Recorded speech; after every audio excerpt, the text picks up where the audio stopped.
그래서 하나님의 말씀 요한계시록 14장 1절 그리고 3, 4절 함께 나누도록 하겠습니다. 시작. 또 내가 보니 보라 어린 양이 시온산에 섰고 그와 함께 14만 4천이 서 있는데 그들의 이마에는 어린 양의 이름과 그 아버지의 이름을 쓴 것이 있더라. 이 사람들은 여자와 더불어 더럽히지 아니하고 순결한 자라. 어린 양이 어디로 인도하든지 따라가는 자며 사람 가운데서 속량함을 받아 처음 익은 열매로 하나님과 어린 양에게 속한 자들이니 그 입에는 거짓말이 없고 흠이 없는 자들이더라. 아멘. 옆에 분들과 인사하며 앉습니다. 참 잘 오셨습니다. 주님의 이름으로 복을 빕니다. 여러분 정말 잘 오셨습니다. 주님의 이름으로 복을 빕니다.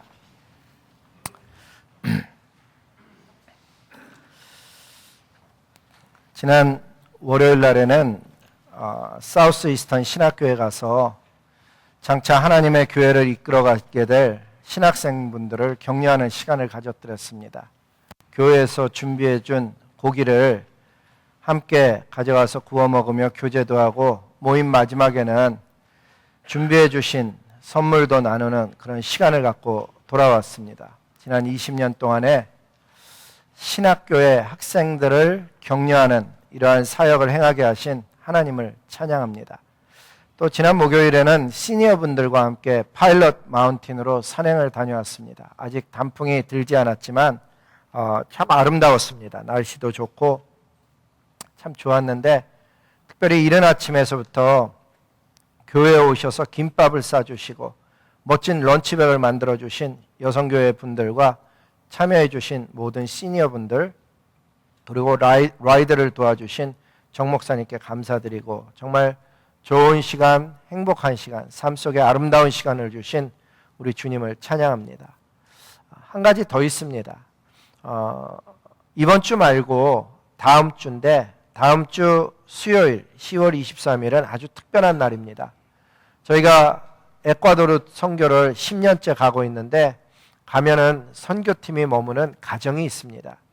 물론 돈을 받고 잠을 재워줬지만은 그래도 지난 10년 동안 약 250명 넘는 대원들에게 가족처럼 대해준 아주 귀한 가정입니다. 그게 고마워서 저희 교회에서 이 가정의 부부를 초대했는데 저희가 그곳에 가서 자는 지난 10년 동안에 그 가정은 조그만 마을의 시의원이셨었는데 하나님께서 어떤 이유에서든 함께 하셔서 그분이 에콰도르의 국회의원이 됐습니다. 그리고 국회의원이 174명인데 그 중에 한 국회의원으로 임기를 마치고 이 가정이 임기 동안에 사실은 초대했는데 자기가 국회의원으로서 그렇게 하는 게 맞지 않다 그래서 끝난 올해 저희 교회를 이렇게 초대에 응하게 돼서 오는 것입니다. 이 가정이 아직 하나님을 경외하는 가정이지만 개신교에서 이야기하는 복음 그리고 하나님 나라에 대해서는 정말 잘 알질 못합니다. 그래서 이 가정이 왔을 때 여러분 꼭 기도해 주셔야 되는 것이 이 가정이 복음의 의미뿐만 아니라 복음이 함께 주어진 사명까지 깨닫는 가정이 되어져서 에콰도르로 돌아가면 어떤 형태로든지 하나님께 귀히 쓰임받는 가정 되게 해달라고 여러분 함께 기도해 주시고 하나님께서 이러한 초대를 통해서 영광 받으시기를 소원하는 것입니다. 지난 한 주간도 돌아보면 참 자비로우신 하나님, 선하신 하나님 그분께서 우리의 삶을 통해서 다양한 방식으로 기쁨을 드러내시고 영광을 받으셨는데 그 하나님 앞에 감사의 박수 드리고 시작하도록 하겠습니다. 여호와 하나님 영광 받으시기를 소원합니다. 이제 말씀 전합니다. 오늘 주제가 14만 4천 명은 누구이고 그리고 666은 무슨 의미가 있는가에 대한 말씀입니다. 한국에 신천지라는 이단의 집단이 있습니다. 그들의 주장에 따르면 예수님께서 2000년 전에 이 땅에 오셔서 복음의 씨앗을 뿌렸고 예수님께서 마지막 때 그 복음의 씨앗으로 자라난 주의 백성들을 추수하는데 그 추수될 첫 열매가 14만 4천 명이고 그 14만 4천 명은 다른 교회에 있는 사람들이 아닌 자기들이 갖고 있는 특별한 비밀의 복음을 가진 사람들이다 이렇게 주장을 했습니다. 놀랍게도 이분들이 이야기했던 내용을 잘 들어보면은 예수님이 오셨던 당시에 하나님의 말씀을 줄줄 잘잘 외우고 있었던 이스라엘은 사실 택한 백성이 아니었다는 거죠. 그것처럼 예수님 오시는 날에도 기존 교회 속에 들어가서 성경 공부를 하고 예배를 드리고 있는 이 정도의 사람들을 성도 14만 4천이 될 수 없다. 우리가 가리키는 복음의 비밀을 꼭 배워야 된다. 이렇게 주장하면서 그분들이 자기들의 교리를 전파했는데 놀랍게도 지난 1, 2년 전에 14만 4천 명을 돌파를 했습니다. 여러분, 과연 한 교회에 어떤 사람이 그러한 주장을 했는데 14만 4천 명이 모인다는 것 놀라운 일이잖아요. 정말 성경에서 얘기하는 14만 4천 명은 누구일까? 그리고 666은 무엇은 의미를 가지고 있고 오늘날 우리의 삶과는 어떤 접촉점을 가지고 있는지 오늘 성령 하나님께서 하시는 말씀을 잘 듣기를 소망합니다. 오늘 본문을 다시 읽어보면 이렇게 되어 있습니다. 또 내가 보니 보라 어린 양이 시온산에 섰고, 여기서의 어린 양은 요한복음 1장 29절에 나오는 예수님이 지나갈 때 존 더 베프티스트가 보라 세상 죄를 지고 가는 하나님의 어린 양이로다 했던 예수님이에요. 예수님이 시온산에 섰고 그와 함께 14만 4천 숫자죠. 그들이 섰는데 그들의 모습을 보니까 이마에 어린 양의 이름, 예수님의 이름과 아버지의 이름을 쓴 것이 있더라. 이렇게 써져 기록되어 있습니다. 그런데 이 내용을 잘 이해하셔야 되는 것이 실제로 써 있다는 이야기가 아닌 거죠. 한 명도 이름을 새겨놓고 세상을 떠난 성도는 없기 때문이에요. 그들의 이마에 예수님의 이름, 어린 양의 이름과 아버지의 이름이 쓴 것이 있더라는 그들의 삶의 모습 속에 실제 눈에는 보이지 않지만 삶의 그들의 형태, 속함, 행위가 예수님께 속한 이 땅에 살아있는 동안에 하나님께 예배드리며 산 자의 모습을 가지고 있는 것을 저렇게 기록했다는 그 사실이 대단히 중요한 사실입니다. 즉 요한계시록 14장 1절에서 나오는 14만 4천 명은 구원받은 신구약의 성도들을 상징하는 숫자입니다. 상징하는 숫자이지 실제로 14만 4천 명만 된다는 게 아니에요. 왜냐하면 구약의 12지파에게 속했던 구약의 백성들과 신약의 12사도를 따라 예수님을 믿기 시작했던 신약의 성도들이 곱하면은 144라는 숫자이고, 그 당시 헬라 숫자의 최고수였던 만수였던 1000을 곱한 숫자가 구약의 구원받은 성도, 신약의 구원받은 성도 전체를 의미하는 실제적인 숫자가 아닌 상징적인 숫자라는 것이 14만 4천의 실제적인 이야기입니다. 왜냐하면 정말 신천지의 이야기가 맞았더라면 14만 4천 명이 채워졌을 때 예수님 오셨어야 되는데 아직 안 온 걸로 봐서는 그들의 주장이 맞은 게 아닌 거죠. 게다가 이 14만 4천에 대해서 성경은 뭐라고 말씀하는가 하면 이 사람들은 여자와 더불어 더럽히지 아니하고 순결한 자라. 이 말씀은 실제적이면서 영적인 이야기예요. 실제라는 얘기는 뭔가 하면 이 사람들의 삶의 특징이 뭔가 하면 성결한 삶, 거룩한 삶, 하나님의 말씀 안에 사는 삶을 가졌던, 여자와 더불어서 더럽히지 아니했던 사람일 뿐만 아니라 영적인 의미는 무엇인가 하면 우상 숭배로 자신을 영적으로 더럽히지 아니한 자들이라는 의미를 갖고 있습니다. 그러니까 이 사람들의 특징은 하나님의 그 어린 양이 인도하는 대로 따라가는 자들이었고, 그 인도함이 좋은 길을 가든 나쁜 길을 가든 예수님을 따라가는 자들인데, 그 따라간다는 단어가 현재형으로 쓰여져 있습니다. 무슨 의미인가 하면은 예전에 따라갔던 자들도 아니고 앞으로 따라갈 자들도 아니라는 거예요. 신앙생활에서 현재성이 왜 중요한가 하면 이야기를 해보면, 목사님 저도 예전에는 저도 봉사했습니다. 예전에는 저도 헌신했습니다. 예전에는 우리 가정도 믿는 가정이었습니다. 예전에 이야기를 하고 있는 게 아니고 현재 예수님을 따라가는 자들인 거예요. 현재 예수님이 인도하는 대로 따라가는 자들, 특별히 우리가 삶이 바쁘다 보면 앞으로 따라갈 것을 이야기하죠.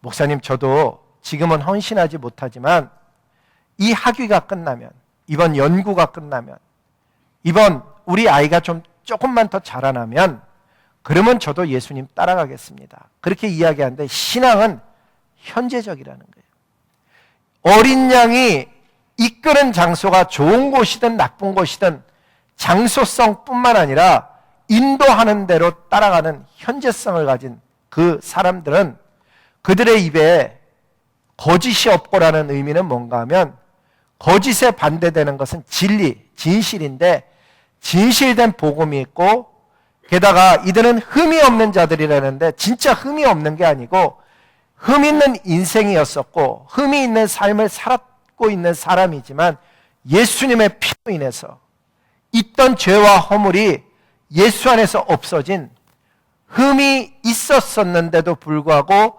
예수의 피로 인해서 죄와 허물이 덮여져 없어진 사람들이 바로 14만 4천 명이라고 성경은 이야기합니다. 이 14만 4천 명에 대해서 좀 더 살펴보면은 요한계시록 7장은 이렇게 증거합니다. 우리가 우리 하나님의 종들의 이마에 인치기까지 땅이나 바다나 나무들을 해하지 말라 하더라. 내가 인침받은 자의 수를 들으니까는 이스라엘 자손의 각 지파 중에서 인침을 받은 자가 14만 4천이다. 다시 얘기하면 14만 4천의 특징은 뭔가 하면 하나님의 종들이라는 의미로 써져 있습니다. 하나님의 종들의 이마에 씨를 했다는 거예요. 표시를 했다는 거예요. 이 말씀이 이야기하는 바를 잘 들어보면 14만 4천은 하나님의 종들이고 그 종들은 아까 이야기한 것처럼 여자로 더불어 더럽히지 아니하고 성결한 삶을 살았을 뿐만 아니라 실제로 우상으로 인해서 더럽히지 아니했던 사람들이고 이들은 어린 양이 인도하는 대로 갔던 그 사람들인데 그 어린 양이 인도하는 장소가 좋든 나쁘든 무조건 예수님을 따라갔던 사람들이고 현재적으로 따라갔던 진실된 복음을 가진 흠이 있음에도 불구하고 예수의 피로 덮여진 없어진 죄와 허물의 문제가 해결된 자들이 14만 4천인 것을 알 수 있죠. 그런데 조금 더 깊이 들어가 보면 에스겔서에 이런 말씀을 써놓았습니다. 여호와께서 이르시되 너는 예루살렘 성읍에 순행하면서 그 가운데 행하는 모든 가증한 일로 말미암아 탄식하며 우는 자의 이마에 표를 그리라. 다시 얘기하면 그들이 살고 있는 그 시대, 그 장소에서 하나님의 뜻과는 반대되는 가증한 일들, 하나님의 뜻은 무엇인가 하면 이 세상 속에 공의와 정의가 광수처럼 흐르고 사랑을 정말 자기 이웃을 자기 몸처럼 사랑하며 살아가는 사람들이 되기를 원하고 진리를 사랑할 뿐만 아니라 진리를 행하며 평화로운 삶을 살아가기를 원했는데 그와 반대되는 일을 하며 살아가는 거예요. 하나님이 가증스럽다고 하는 일들이 성경에 여러 가지가 나오거든요. 우상을 섬기는 일들 뿐만 아니라 성적으로 타락하는 일들, 특별히 동성애하는 일들에 대해서 하나님이 가증스럽게 여겼는데 그런 일로 말미암아서 기도할 때 그냥 안타까워하는 정도가 아니고 하나님 우리 시대가 이렇습니다. 불쌍히 여겨달라고 하나님 앞에 기도하는 우는 자의 이마에 표를 그리라고 성경은 기록해 놨다는 거예요. 그런데 이 요한계시록 13장에 가보면 이 똑같은 일을 누가 하는가 하면 사단이 하는 거예요. 그 말씀을 읽어보면 이렇게 되어져 있습니다. 그 사단이 모든 자, 곧 작은 자나 큰 자나 부자나 가난한 자나 자유인이나 종들에게 사단이 짐승을 통해서 하는 일인데 여기서의 그는 짐승이에요. 짐승을 통해서 하는데 큰 자나 작은 자나 가진 자나 없는 자나 자유인이나 종이나 그 오른손이나 이마에 표를 받게 하고 누구든지 이 표를 가진 자 외에는 매매를 못하게 해서 강제성을 갖는 거죠. 이 표는 짐승의 이름이나 그 이름의 수라 지혜가 여기 있으니 총명한 자는 아무나 깨닫는 게 아니고 총명한 자는 그 짐승의 수를 세어봐라. 그것은 사람의 수니 하나님의 수는 7인데 거기서 모자란 수가 하나인 거예요. 짐승의 사람의 수인데 그 수는 666 666이라 이렇게 성경이 얘기합니다. 이 말씀 속에 666은 무엇일까? 아까 14만 4천은 이제 깨달았는데 그러면 666은 무엇일까? 우리가 14만 4천에서 깨닫듯이 그 14만 4천 명의 이마에 예수 그리스도의 어린 양의 이름과 하나님의 이름이 써져 있다고 그랬는데, 다시 강조하지만 예수님 믿으면서 이마에 그것을 쓰고 다니는 사람도 없고 돌아가실 때 새긴 사람도 제가 알기엔 없어요. 그 의미는 무엇인가 하면 그 사람들의 속함이 이 땅에서 사는 모습이 예수님께 속하였었고 하나님께 예배자로 살다가 주님 앞에 선 사람들이라서 이마에 표식된 사람들이라고 성경이 기록했듯이, 눈에 안 보이는 것이었듯이 666도 우리가 알고 있다시피 우리가 보았던 그림에서처럼 사람의 이마에 바코드를 넣거나 어떤 칩을 넣는 것이 아닐 가능성이 더 높다는 사실이에요. 왜? 14만 4천 명도 그렇고 나중에 우리가 살펴보겠지만은 신명기 11장의 내용도 똑같은 내용이에요. 우리가 알고 있는 신명기 11장 18절의 말씀에 보면 뭐라고 말씀하셨는가 하면 이스라엘 백성이 가나안 땅에 들어가기 전에, 우리가 마치 하나님 나라에 들어가기 전에처럼 가나안 땅에 들어가기 전에 하나님이 뭐라 하셨는가 하면 너희 그 땅에 들어가면은 하나님의 말씀을 적어서 손목에 메어라. 마치 666에 나오듯이 오른손에 표시를 하듯이 손목에 메어라. 또 이마에 표를 하듯이 미간에 붙여서 표를 삼으라고 했습니다. 이스라엘 백성들은 이 말을 듣고 어떻게 했는가 하면요, 가나안 땅에 들어가서 실제로 눈에 보이는 말씀을 손목에다가 묶고 다녔고요, 눈에 보이는 말씀을 조그맣게 말아갖고서는 네모난 함에다 넣어갖고 이마 앞에다가 묶고 다녔습니다. 그런데 하나님께서 진짜로 의도하신 바는 그게 아니었어요. 그렇게 장식하고 다니라는 의미가 아니었고, 하나님께서 의도하신 의미는 무엇인가 하면 너희가 그렇게 함으로써 너희를 바라보는 다른 사람들이 너희의 삶을 보고 아, 저 사람 하나님의 사람이구나 할 뿐만 아니라 네 스스로도 하나님께 속한 자로서 부끄럽지 않는 삶을 살라고 말씀하셨던 거예요. 마치 무엇과도 비슷한가 하면은, 여러분 성직자가 되어서 우리 성직자들이 입는 옷이 가끔 입는 분들이 있어요. 예를 들면 신부님들 보면 이게 칼라 있는 옷도 있고 목에 이렇게 십자가도 하고 다니고, 옛날 중세 때도 보면, 아니 오늘날에도 우리 요 앞에 보면은 루터란 철치가 있는데 루터란 철치에 가보면 예배 시간에 저를 초대해 갖고서는 주의 만찬을 하는데 와서 기도해 달라 그래서 루터란 철치에 갔더니 그 말씀 전하시는 목사님이 하얀 옷을 입었는데 정말 무명옷 같은 하얀 옷인데 이렇게 화려한 하얀 옷이 아니고 이렇게 검소해 보이는 하얀 옷이에요. 근데 거기다가 줄을 묶었어요. 허리에 줄을 묶고 이런 어떤 것인데 다 들어보니까는 의미가 있더라고요. 하나님께 묶인, 사랑의 띠에 묶인 삶, 뭐 이런 검소한 삶, 이런 의미가 있더라고요. 근데 그렇게 함으로써 세상 속에 다니면은 누가 봐도 아, 저 사람 하나님 믿는 사람이구나 아는 거예요. 우리 얘기로 하면 예를 들면 우리가 수련회 갔다 와서 십자가가 그려진 티셔츠를 입고 거리를 나간 거예요. 거리를 나갔을 때 다른 사람들이 보면 아, 저 사람 하나님 믿는 사람이구나 이렇게 다른 사람도 알아보지만 더 중요한 것은 그렇게 하나님 믿는 사람의 티셔츠를 입고 술집에 간다든지 엉뚱한 짓을 하기에는 자기 스스로도 어색한 거예요. 신명기 11장 18절의 말씀 속에 너희가 그 이방인이 살던 땅에 들어갔는데 하나님 믿는 자로서 말씀을 묻고 이마에 표를 붙이고 살란 얘기는 하나님의 말씀이 너의 삶을 지배하고 있고 너를 다스리고 네 손으로 하는 모든 일 속에 하나님의 영광을 드러내게 해야 되는 사명을 가지고 있을 뿐만 아니라 너는 하나님께 속한 종이라는 것을 보여주며 살라는 의미로 그렇게 했던 거예요. 666을 이해할 때 우리는 어떻게 어릴 때서부터 보아왔는가 하면 사람 이마에 바코드가 찍힌 것을 보고 살아온 거예요. 그러다 보니까는 그때 당시에 바코드 얘기는 할 게 정말 이야기가 많아요. 제가 청년일 때 우리가 학교에서 코볼이라는 어떤 컴퓨터 랭귀지를 배우는데 그걸 배워야 되나 말아야 되나 진짜 고민했어요. 왜? 그때 당시에는 컴퓨터가 또 그렇게 짐승의 표에 쓰이는 어떤 거라 그래갖고 고민했단 말이에요. 근데 제가 자신 있게 이야기 드릴 수 있는 것은 그런 어떤 것이 아니라는 사실이에요. 왜? 14장 1절 말씀을 잘 읽어보면은 하나님 앞에 쓴 14만 4천 명도 머리에 다 이름이 써져 있었던 거예요.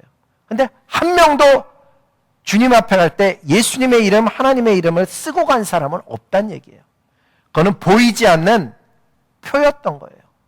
666도 어쩌면 그와 같이 세상에 속한, 짐승에게 속한, 하나님께 속하지 아니한 표일 가능성이 높다는 이야기죠. 다시 얘기하면 새겨넣는 그 무엇일 수도 있겠지만 어쩌면 신명기의 내용의 말씀처럼 666은 겉으로 보기에 누가 보아도 저 사람은 하나님 안 믿는 사람이야. 아니, 하나님을 거부하고 우상을 섬기는 자라는 것을 알 수 있는 삶의 형태, 소속 혹은 방식이었던 어떤 표식이 될 것이고 그것이 없으면 마지막에 그것을 받지 않으면은 세상 가운데서 경제적인 혜택을 누릴 수 없고 경제활동에 참여할 수 없음을 가르쳐준다는 사실을 알 수 있다는 거예요. 우리는 이미 그러한 시대 속에 들어와 있어요. 어떻게 들어와 있냐? 잘 들으세요. 크레딧 카드가 666은 아니에요. 짐승의 표는 아니에요. 크레딧 카드는 현금을 대신해서 굉장히 편리한 제도예요. 그럼에도 불구하고 점점 어느 쪽으로 가고 있는가 하면 크레딧 카드를 내가 갖고 있지 않으면 생활하는데 불편한 거예요.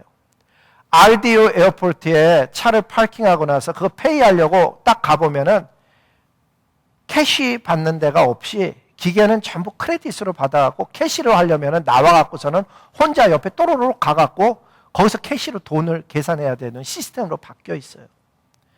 이제는 물품을 구입하는데 예를 들면 아마존에서 내가 물품을 구입하고 싶은데 캐시로 보내준다 그러면 거기서 물품을 발송해 줄지 모르겠어요. 한 번도 그렇게 하는 분을 아직 못 봤기 때문에 전부 크레딧 카드로 하는 거예요.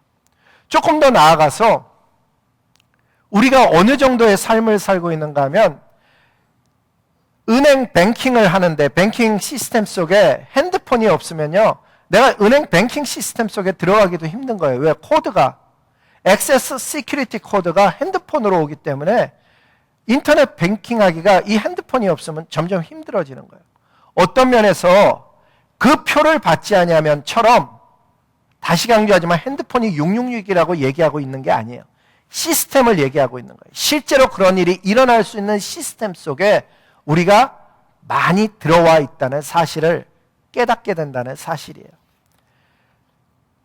근데 제가 2번에 이렇게 썼습니다. 근데 여러분, 물론 14만 4천이나 666에 대해서 어떤 비밀을 아는 것보다 더 중요한 것은 무엇인가 하면 하나님 사랑, 이웃 사랑이 가장 우선한다는 사실입니다.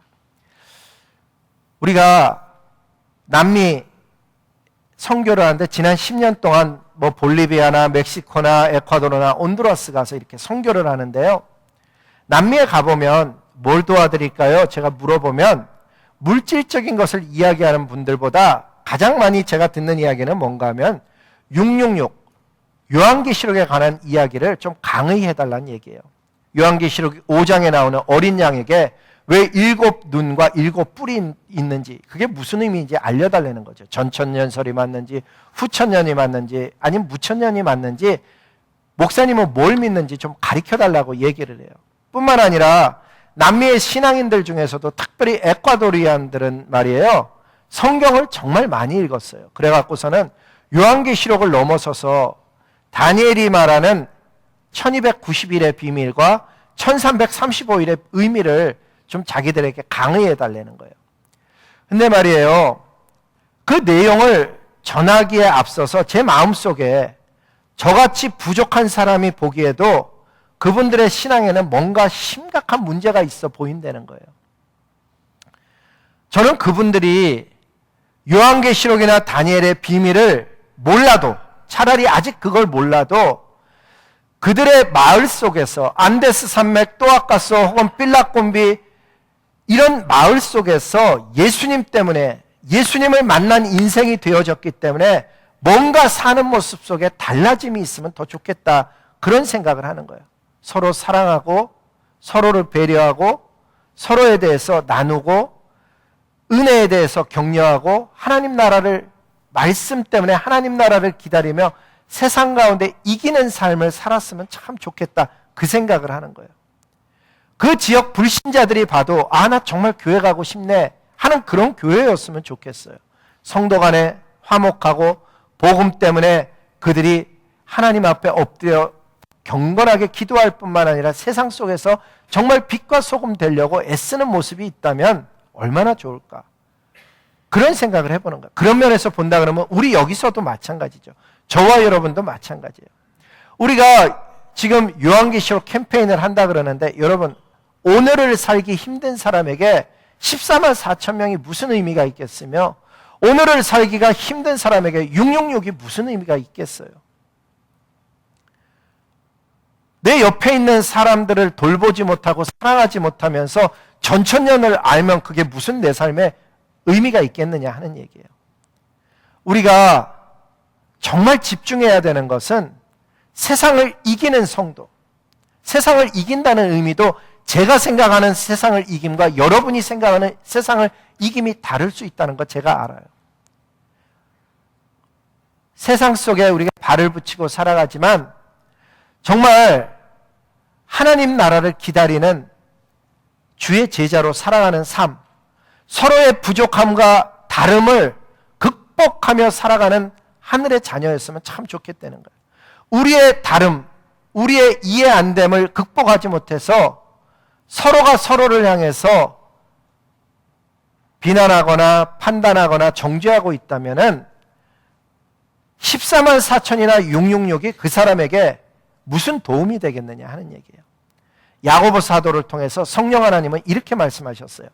형제들아, 여기서의 형제는 예수님 믿는 사람들이에요. 예수님 믿는 너희들아 서로 비방하지 말아라. 형제를 비방하는 자나 판단하는 자는 말씀을 주신 율법을 비방하고 그 율법 주신 주인을 오히려 판단하는 것이다. 왜? 네가 율법을 판단하고 있으면 너는 율법을 지키는 사람이 아니고 준행하는 사람이 아니고 네가 재판관의 자리에 앉은 것이라고 얘기를 해요. 근데 여러분 이 말씀의 비밀이 진짜 깨달아지면 형제를 비방하거나 판단하거나 하는 그것이 재판관의 자리에 앉는 것이라는 것을 깨달으면 굉장히 다른 느낌이 오는 거예요. 왜? 저 재판관에 대해서 성경은 뭐라고 써놨는가 하면은 이렇게 써놓은 거예요. 재판관이 누구라고 써놨느냐 하면은 입법자와 재판관은 오직 한 분 하나님이시니 재판관이 누구라고요? 하나님이라는 거예요.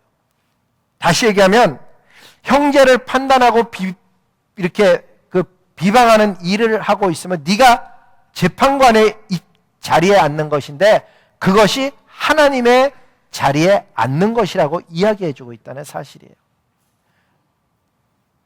긴 얘기를 짧게 하면 그리스도 안에서 형제된 사람끼리 서로 비방하거나 정죄하지 말라는 거예요. 왜? 교회는 하나님의 것이고 하나님께서 그것을 다스리는 곳이에요. 그렇다고 해서 잘못됨을 그냥 방관하라 이런 의미는 전혀 아니에요. 왜? 교회는 바른 진리 위에 서 있어야죠. 그리고 어떤 이유로든지 하나님의 진리를 대충 적용하거나 희석해서는 아니 되는 거예요. 하나님이 말씀하시는 포인트는 무엇인가 하면 틀림이 아닌 다름 때문에 누군가를 향해서 모르면서 비방하거나 판단하지 말란 얘기를 하고 있는 거예요. 남미에 실제로 가서 보면은 진리와 비진리의 문제가 아닌 거예요. 다름이에요, 다름. 어떤 다름인가 하면 제가 보았던 것은 안데스 산목에 또아까소라는 조그만 마을에 이제 성도가 생겨서 교회가 개척되어져서 모였어요. 한 40-50명이 모였는데 예배를 드리는데 보니까 이분들이 두 파로 나뉘어져 있는 거예요. 예배를 드리는데 두 개로 나뉘어졌어요. 한쪽은 말씀 중심의 베프티스트 교회에서 영향을 받은 분이 거기에 지도자신 거예요. 그래갖고 이분들은 뭐를 중요시하는가 하면 말씀을 중요시하셔요. 참 좋은 얘기죠. 말씀이 얼마나 중요해요. 근데 또 한쪽은 오래전에 펜타코스탈 철치, 순복음 계열의 오순절 계열의 영향을 받아갖고 이분들은 모이면은 좀 방언도 하고 예언도 하고 뜨겁게 믿고 싶은 거예요. 한 교회 안에서 두 그룹이 말씀을 바탕으로 한 성령의 역사를 일으키는 교회 성도로 일어나면 얼마나 아름답겠어요. 근데 그 교회는 어떻게 됐는가 하면 방언을 못하는 쪽, 안 하는 쪽이죠. 안 하는 쪽에서는 방언하는 사람들을 향해서 뭐라 그러는가 하면 저 사람들은 모이기만 하면 부르르 떨고 이상한 소리로 기도하고 맞지도 않는 예언을 하고 어쩌다 맞으면 좋지만은 틀린 것에 대해서 미안하단 말 한마디 하나는 가짜 성령의 사람이라고 이야기하는 거예요. 그러면서 이 방언 안 하는 분들, 말씀을 중요시하는 분들은 이쪽을 향해서 뭐라고 비방하는가 하면 삶을 똑바로 살아라. 그리고 나서 뭘 성령을 얘기해야 되는 거 아니냐. 이렇게 얘기하는 거예요. 근데 방언하시는 분들은 뭐라고 하시는가 하면 이쪽 사람들이 아직 영적으로 어려서 무지해서 살아있는 성령의 역사를 모르니까는 저렇게 말씀만 강조하고 성령의 역사를 멸시한다는 거예요. 여러분, 저와 여러분이 정말 잊지 말아야 되는 것은 모든 판단의 결론은 하나님께서 내시는 거예요. 하나님 나라에 가면 오순절, 침례교, 장로교 이걸로 구원받는 게 아니에요. 장로교이기 때문에 구원받고 순복음이기 때문에 안 되는 이런 이야기가 전혀 아닌 거예요. 주님이 주신 복음은 무엇이었는가 하면 예수 그리스도를 통해서 하나님의 그 은총을 입고 은혜로 말미암아 믿음으로 구원받는 이야기였던 거예요. 야고보 사도는 그것이 안타까워서 너희 재판관이 한 분인데 왜 너희들끼리 그러냐. 이거 틀림의 문제가 있고 다름의 문제가 있는데 나랑 다른 방식으로 믿는다고 해서 틀렸다고 하는 것에 대해서 안타까워하시는 모습이죠. 요한계시록에 수많은 비밀을 깨달았다고 할지라도 내가 옆에 있는 사람 사랑하지 못하고 배려하지 못하고 그분들을 귀하게 여기지 못하면 그 사람은 아무것도 아닌 거예요. 고린도전서 13장은 그래서 이런 말씀을 남겼어요. 네가 사람의 방언과 천사의 말을 한다 할지라도 너희 안에 사랑, 남을 배려하고 귀하게 여기고 존귀하게 여기는 그 사랑이 없으면 소리나는 구리와 울리는 꽹과리 같이 아무 의미 없다는 거예요. 심지어 네가 예언하는 능력이 있어서 모든 다른 사람의 비밀, 하나님의 비밀을 알고 그 지식을 알고 또 거기다가 더해서 산을 옮길 만한 믿음이 있을지라도 얼마나 대단한 거예요. 불가능을 가능케 하는 믿음인데 이 산을 옮기는 믿음일지라도 너에게 사랑 없으면 네가 다른 사람을 배려하지 못하고 다른 사람의 삶 속에 너의 가진 것을 나누지 않고 산다 그러면 네가 아무것도 아니다. 아니, 네가 심지어 가진 것을 나눈다 할지라도 내게 있는 모든 것으로 구제를 하고 얼마나 대단한 거예요. 자기 재산 다 내놓아서 구제를 한다 할지고 내 몸을 불사르게 내어줄지라도 자기 생명을 드리는 사람이 된다 할지라도 만약에 그 동기의 바탕이 사랑이 아니라면 내게 아무 유익이 없느니라 이렇게 얘기하는 거예요. 근데 이 말씀이 잘 보면 너라고 얘기를 안 하고 나라고 얘기하면서 읽게 돼 있어요. I am 이라고 다 되어져 있고 I gain nothing. 나는 아무것도 얻지 못한다. 그러니까 누구한테 하려는 얘기가 아니고 읽으면서 나라는 거를 이야기하게 쓰여져 있는 진리인 거예요. 혹시 저와 여러분 가운데 방언하시는 분이 있습니까? 얼마나 좋은 은사예요. 여러분 방언의 은사가 얼마나 좋은 은사예요. 그냥 기도하면 한두 시간, 3시간 하기 힘든데 방언하는 사람들은 쉽게 30분, 1시간, 2시간도 기도하거든요. 하늘의 비밀을 하나님께 구하는 방언이 얼마나 귀한 은사예요.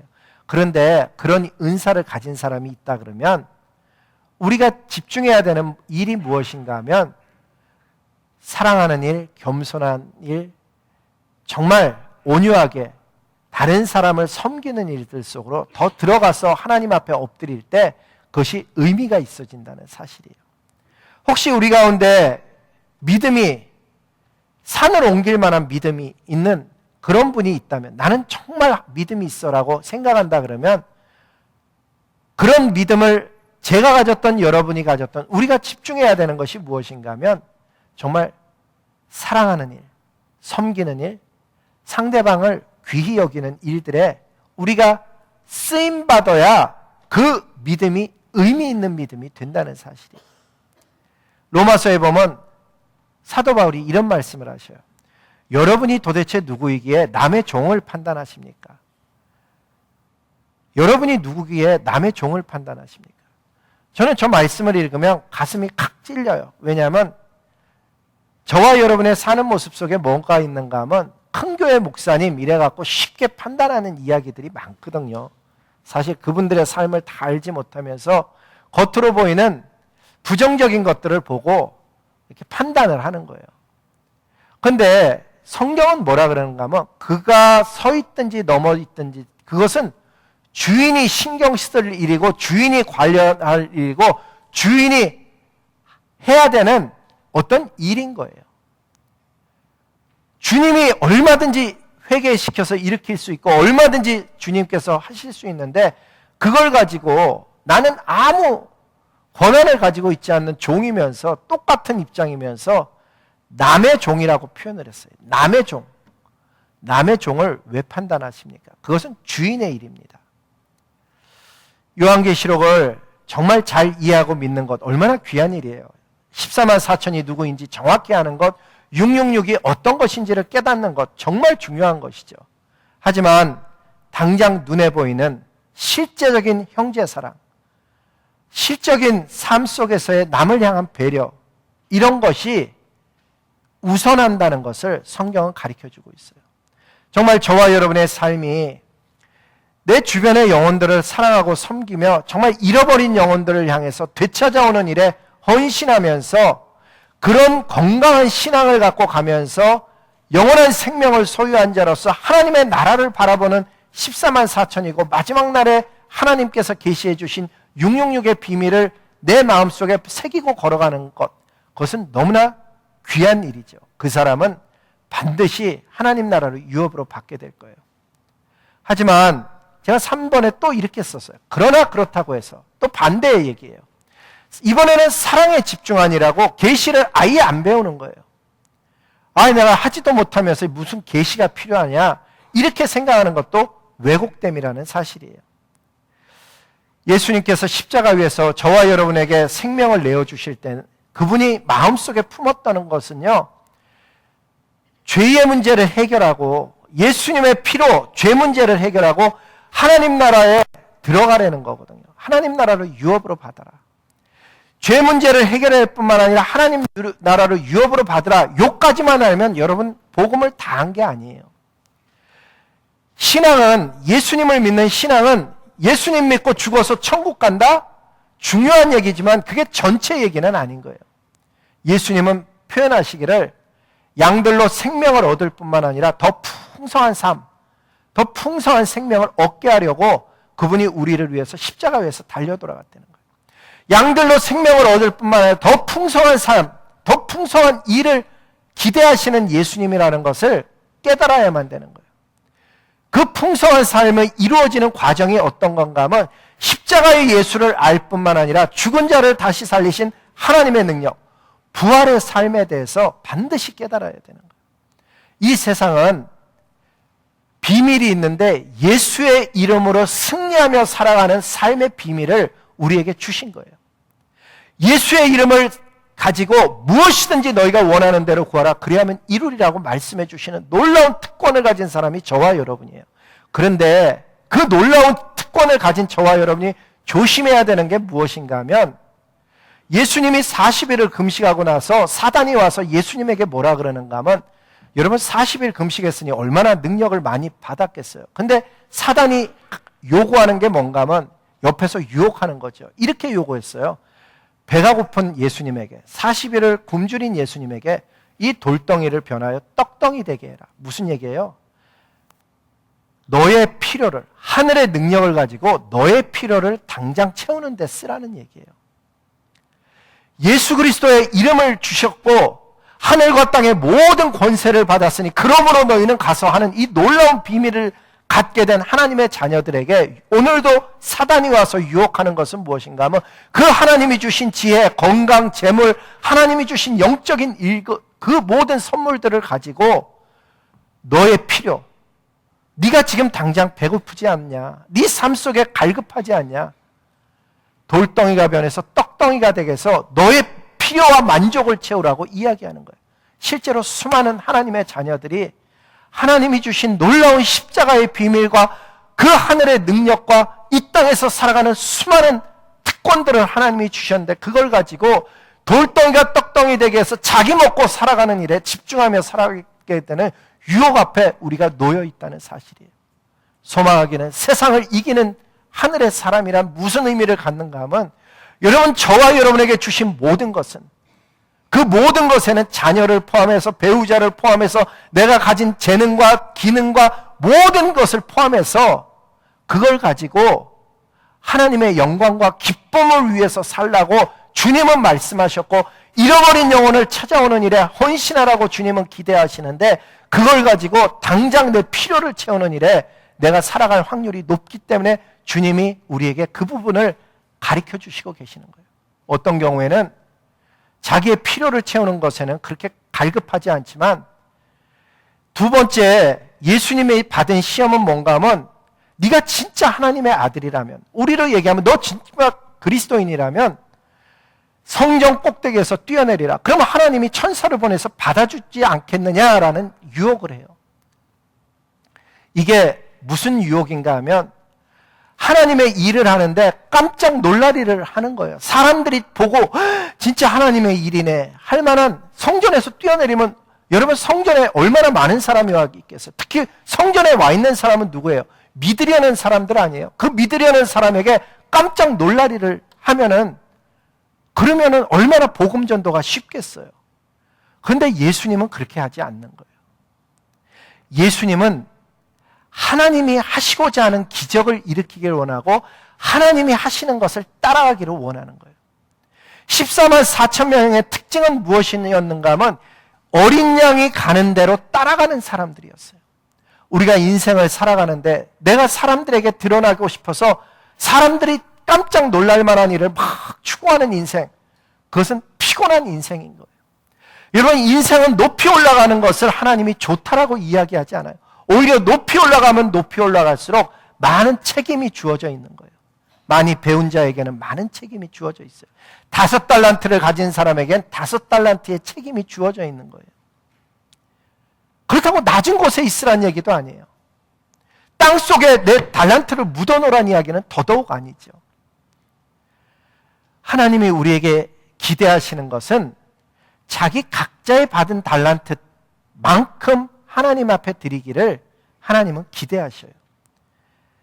이 세상에 정말 하나님이 예수 그리스도를 보내셔서 우리에게 주시고자 하는 것은 세상의 행복과 만족 이상의 것인 거예요.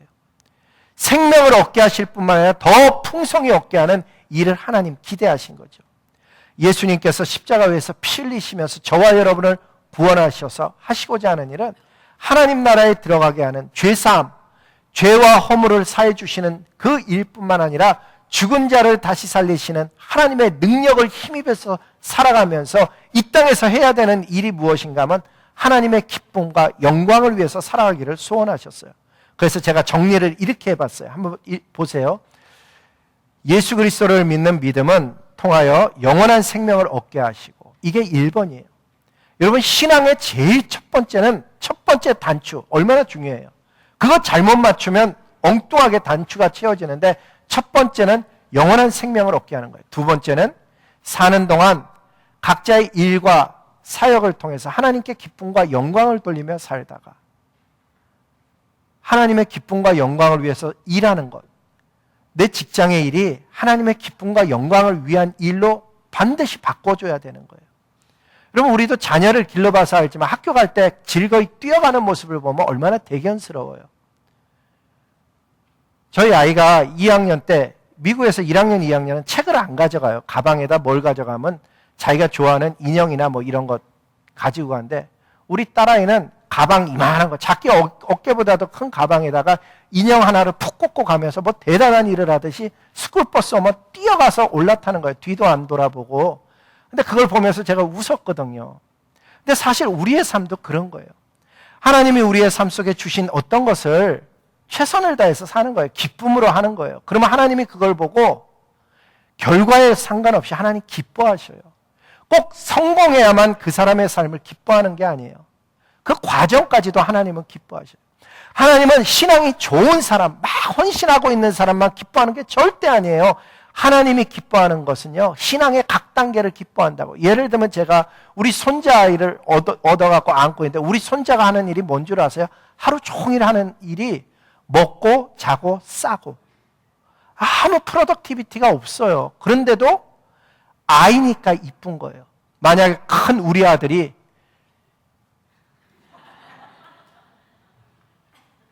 그건 다른 얘기죠. 신앙은 각 단계를 하나님이 다 기뻐하시는 거예요. 연약하면 연약한 모습 속에서의 신앙을 하나님이 기뻐 받으시고, 성장한 사람에게서는 성장한 모습을 기뻐 받으시는 거예요. 그렇게 살다가 어느 날 날이 저물어서, 날이 저물어 오라 하시면 영광 중에 나가리.